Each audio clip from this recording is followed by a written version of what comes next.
یا شہ کربلا یا شہ کربلا یا شہ کربلا الحمدللہ رب العالمین والصلاة والسلام علی خاتم النبیین اما بعد فاعوذ باللہ من الشیطان الرجیم بسم اللہ الرحمن الرحیم۔ مدنی چینل کے ناظرین، آج جس ہستی کا ہم ذکر خیر سننے جا رہے ہیں، اللہ تبارک و تعالی نے ان کو بڑی عظمتوں اور شانوں سے مالا مال فرمایا ہے۔ بالخصوص ماہ محرم شریف کی آمد کے وقت ان کا ذکر خیر اور ان کی یاد اور زیادہ بڑھ جاتی ہے۔ ان کی عظیم الشان قربانی کی یاد دلوں میں تازہ ہو جاتی ہے، اور مسلمان اللہ تبارک و تعالی کی رضا پر راضی رہنے کے لیے ان کی سیرت سے درس حاصل کرتے ہیں۔ آئیے اس عظیم الشان ہستی کا ذکر خیر سننے کی سعادت حاصل کرتے ہیں۔ آپ رضی اللہ تعالی عنہ نبی پاک صلی اللہ علیہ وآلہ وسلم کے سب سے زیادہ مشابہ ہیں۔ چنانچہ حضرت علی کرم اللہ تعالی وجہ الکریم ارشاد فرماتے ہیں، جو ایسی ہستی کو دیکھنا چاہے کہ جو نبی پاک صلی اللہ علیہ وآلہ وسلم کے سر سے لے کر گردن تک سب سے زیادہ مشابہ ہے، وہ حسن بن علی رضی اللہ تعالی عنہما کو دیکھ لے۔ اور جس کی یہ خواہش ہو کہ وہ گردن سے لے کر ٹخنوں تک نبی پاک علیہ الصلوۃ والسلام کے سب سے زیادہ مشابہ ہستی کو دیکھنا چاہے، وہ حسین بن علی رضی اللہ تعالی عنہما کو دیکھ لے۔ فرمان مصطفیٰ صلی اللہ علیہ وآلہ وصحبہ وسلم، حسین مجھ سے ہے اور میں حسین سے ہوں۔ اللہ پاک اسے محبت فرماتا ہے جو حسین سے محبت کرے۔ فرمان مصطفیٰ صلی اللہ علیہ وآلہ وصحبہ وسلم، جو حسین کو دوست رکھے اللہ پاک اسے دوست رکھے۔ فرمان امام حسین رضی اللہ تعالی عنہ، جو اللہ پاک کی رضا کے لیے ہم سے محبت رکھے، ہم اور وہ قیامت کے دن یوں ہوں گے۔ شہادت اور بیچ کی انگلی ملا کر ارشاد فرمایا۔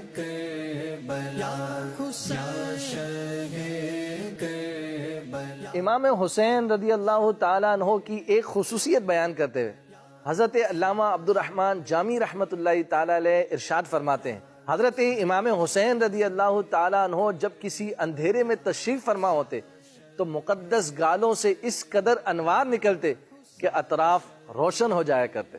آپ رضی اللہ تعالیٰ عنہ کی ایک زبردست خصوصیت یہ ہے، ایک بار نبی پاک صلی اللہ علیہ وآلہ وسلم کے سیدھے گھٹنے مبارک پر حضرت امام حسین رضی اللہ تعالیٰ عنہ تشریف فرماتے، اور دوسرے گھٹنے پر حضرت ابراہیم رضی اللہ تعالیٰ عنہ جو کہ نبی پاک صلی اللہ علیہ وآلہ وسلم کے صاحبزادے ہیں، وہ تشریف فرمائے۔ اتنے میں حضرت جبریل امین علیہ السلام نبی پاک صلی اللہ علیہ وآلہ وسلم کی خدمت میں حاضر ہوئے اور عرض کی، یا رسول اللہ صلی اللہ علیہ وسلم، ان دونوں میں سے ایک کو اختیار فرما لیجیے۔ چنانچہ نبی پاک صلی اللہ علیہ وآلہ وسلم نے امام حسین رضی اللہ تعالیٰ عنہ کی جدائی گوارا نہ کی اور ان کو اختیار فرمایا۔ چنانچہ 3 دن بعد حضرت ابراہیم رضی اللہ تعالیٰ عنہ کا وصال ہو گیا۔ اس واقعے کے بعد جب کبھی امام حسین رضی اللہ تعالیٰ عنہ نبی پاک علیہ الصلوۃ والسلام کی خدمت میں حاضر ہوتے، حضور جان عالم صلی اللہ علیہ وآلہ وصحبہ وبارک وسلم امام حسین رضی اللہ تعالیٰ عنہ کو بوسہ دیتے، سینے سے لگاتے اور ارشاد فرماتے، فدیت من فدیتہ بابن ابراہیم، یعنی میں فدا اس پر جس پر میں نے اپنا بیٹا ابراہیم قربان کر دیا۔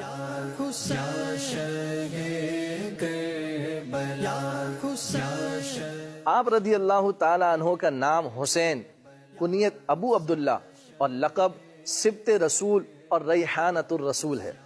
آپ رضی اللہ تعالی عنہ کی ولادت باسعادت 5 شعبان المعظم سن 4 سن ہجری مدینہ طیبہ کے اندر ہوئی۔ امام حسین رضی اللہ تعالیٰ عنہ کی شہادت کی خبر بچپن ہی میں مشہور ہو چکی تھی۔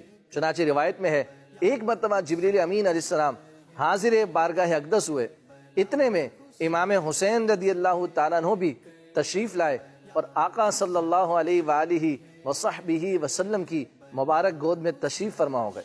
جبریل امین علیہ السلام نے عرض کی، یا رسول اللہ صلی اللہ علیہ وسلم، آپ کی امت آپ کے اس بیٹے کو شہید کرے گی۔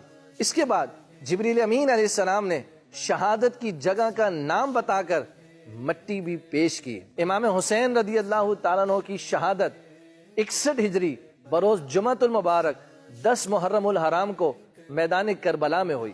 آپ رضی اللہ تعالیٰ عنہ میدان کربلا عراق میں مدفون ہے۔ اللہ پاک کی بارگاہ میں دعا ہے ہم سب کو امام حسین رضی اللہ تعالیٰ کی عظیم قربانی کے صدقے میں دین اسلام کی خاطر قربانیاں پیش کرنے کی توفیق عطا فرمائے، اور امام علی مقام امام حسین رضی اللہ تعالیٰ عنہ کے نقش قدم پر چلنے کی توفیق عطا فرمائے، آمین بجاہ النبی الامین صلی اللہ علیہ وآلہ وصحبہ وسلم۔ اپنا روزہ دکھایا شہ کربلا